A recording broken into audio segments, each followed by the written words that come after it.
यह भारत का वो कुंड है जहां भगवान परशुराम ने अपनी मां की हत्या करने के बाद अपने हाथ से चिपकी हुई कुल्हाड़ी से मुक्ति पाई थी। यह कहानी है महान ऋषि जमदग्नि और उनकी पत्नी पतिव्रता रेणुका की। कहते हैं रेणुका हर दिन नदी से कच्चे घड़े में पानी लाती थी और उनके सतीत्व के बल से वह घड़ा टूटता नहीं था। उनके 5 पुत्र थे जिनमें सबसे छोटे थे विष्णु अवतार परशुराम। एक दिन रेणुका ने नदी में कुछ गंधर्वों स्वर्ग के संगीतकार को जल क्रीड़ा करते देखा।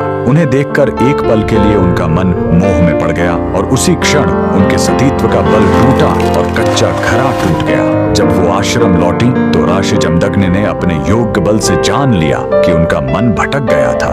वो इतने क्रोधित हुए कि उन्होंने अपने पुत्रों को आज्ञा दी, अपनी मां का वध कर दो। जब चारों बड़े भाइयों ने मना कर दिया तो क्रोधित पिता ने उन्हें तुरंत पत्थर बन जाने का श्राप दे दिया। इसके बाद परशुराम ने पिता की आज्ञा को अपना धर्म समझा।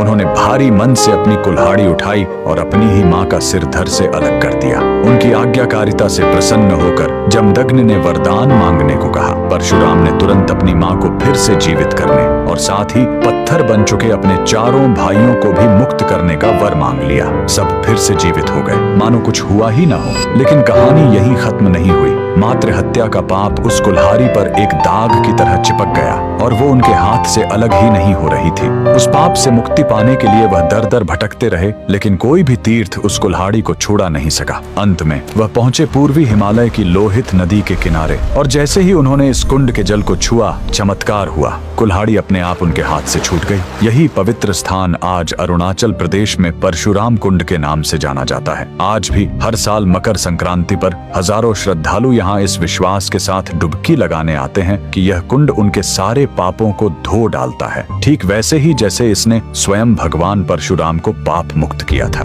भगवान परशुराम को दिल से मानने वाले सभी भक्त कमेंट्स में जय परशुराम जरूर लिखें।